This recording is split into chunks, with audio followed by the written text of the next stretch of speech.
Claudio Fermín está con nosotros hoy en estudio. Lo que ocurra con la primaria, sin duda, más allá de estar o no dentro del proceso, ya la primera parte de nuestro invitado, por supuesto, que aclaramos, no forma parte de la plataforma unitaria, no está participando en este proceso y nos ha hablado en otras oportunidades de su posición al respecto, pero sin duda hay un reto el día siguiente, ¿no? Sea el 22 o sea la fecha que se establezca el 23 de octubre, el que resulte electo tiene que salir a ese universo de opositores también a ver cómo se materializa una visión, porque hay quienes dicen que para 2024, cuando correspondan las elecciones presidenciales, no hay otra forma de ganar que no sea con un candidato único.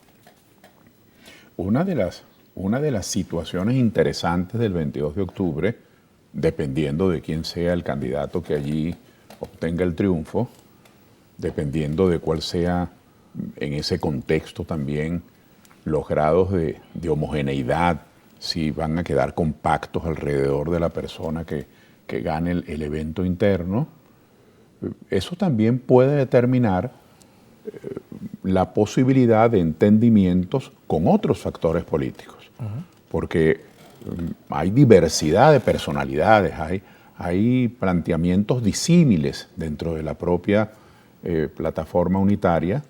Es posible que alguna persona, si resulta electa, pues no tenga ningún interés en alianzas o entendimientos con otros sectores de oposición, bien para apoyar a un candidato de otro sector o bien para recibir apoyo, o es posible que sí lo tenga. Es decir, que esta es una pieza del rompecabezas para comprender lo que puede ocurrir el año entrante.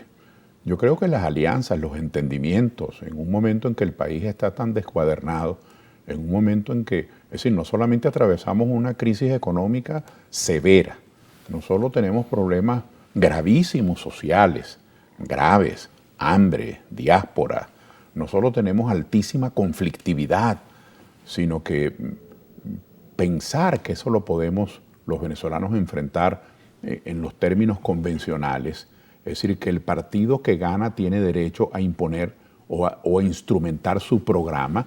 Ese es el ABC, pues un partido ganó, un partido tiene una propuesta, el electorado entonces le dio el mandato y puede instrumentar su programa, puede comenzar a operar.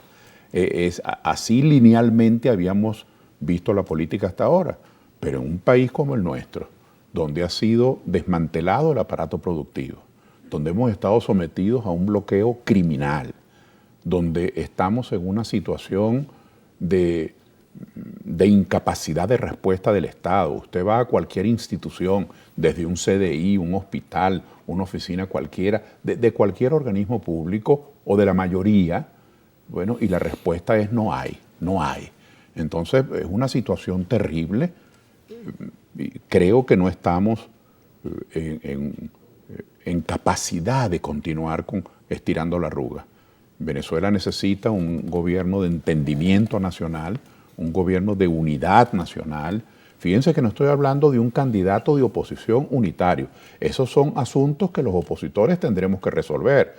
Si estamos a gusto con un solo candidato, si estamos a gusto con dos, con tres, si creemos que es el pueblo el que tiene que escoger entre uno o dos que exista, eso es un asunto ya de la dinámica democrática, de la dinámica electoral. Pero el próximo gobierno debería ser este, pero a este no le veo esa voluntad ni esos planteamientos. Pero el próximo gobierno, cuanto antes, tiene que instalar en el país una política de unidad nacional que incorpore a todos los sectores, que aproveche todos los recursos, las potencialidades que el país tiene y que enfrente estos graves problemas.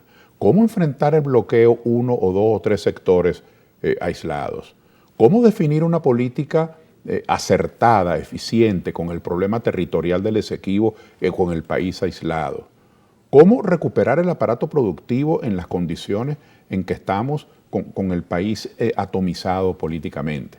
Es decir, cómo sembrar confianza, cómo captar inversiones de esta manera, cuando las inversiones, estamos en un mundo de competencia. Hay 192 naciones más que andan buscando inversiones y que ofrecen muchísimas de esas naciones mejores condiciones que las nuestras. Un país atomizado, un país con alta conflictividad, un país que ha hecho del conflicto político un deleite.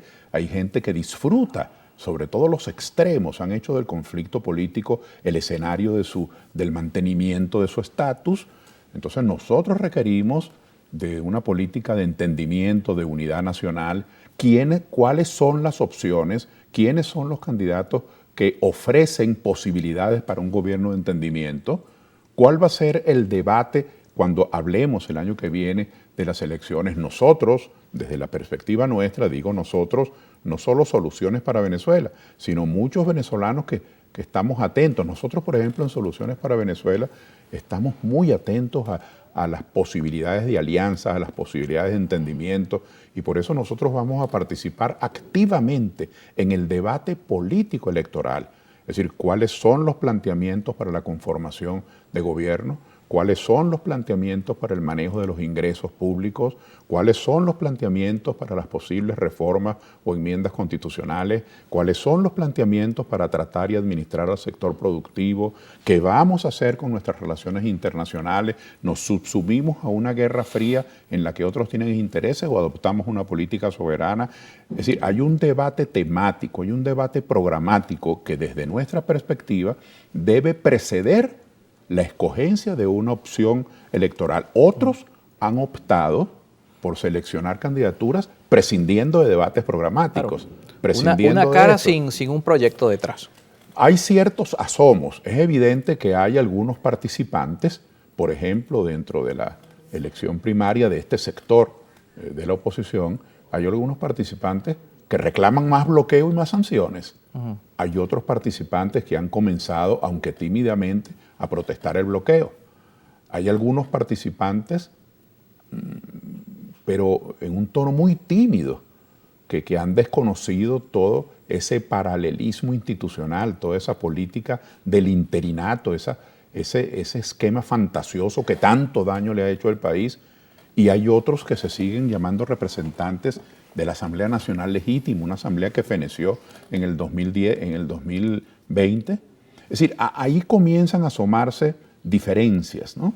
Entonces es muy importante desde la perspectiva de quienes no estamos en ese registro, pero yo particularmente le concedo importancia, mucha importancia a lo que ya está ocurriendo, porque dependiendo del resultado puede haber posibilidades de comunicación, de aproximación.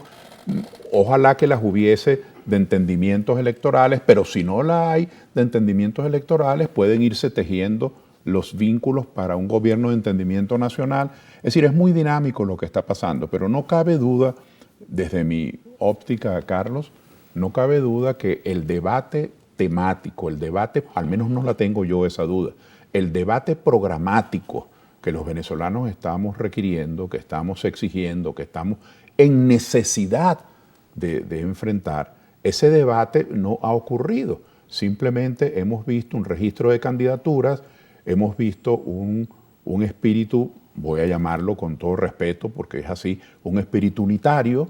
Han hecho un gran esfuerzo por mostrarse como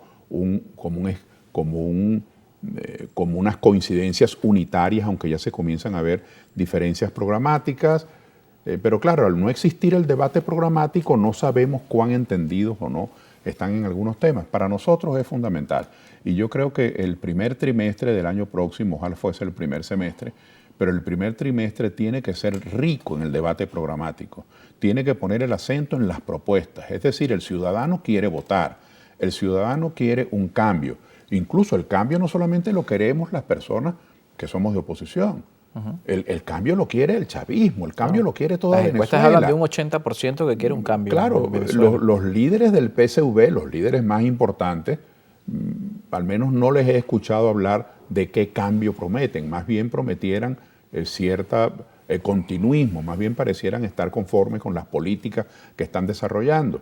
Pero yo siento que una propuesta de cambio nacionalista, de cambio venezolanista, de cambio para bien, de cambio en la manera de administrar la economía, de cambio en la manera de administrar los ingresos, allí pueden haber grandes coincidencias nacionales y yo lo aspiro muy sentidamente que eso se produzca el año que viene, o veremos un evento electoral más donde será protagonista pues, la propaganda, será protagonista la campaña baja, será protagonista el jingle, pero Venezuela, con este drama que estamos viviendo, no está para jingles, ni para eslogan, ni para consignas. Venezuela está para propuestas serias y que suscribamos un acuerdo programático quienes tengamos coincidencias. Esas coincidencias son las que desde mi óptica deben preceder, deben ir antes de la escogencia de una candidatura unitaria. Que por eso algunos en este debate y en esta diatriba política decían, es que la primaria no tiene hoy de alguna manera, o no es el método efectivo para solventar esta situación, porque la primaria no va a los temas programáticos, no va a los temas que el país necesita, sino a los temas tanto de las figuras personales como de las estructuras políticas. Fíjate, Hablamos Carlos, de eso al regreso, nos toca hacer una pausa cómo no. y lo analizamos con nuestro invitado Claudio Fermín.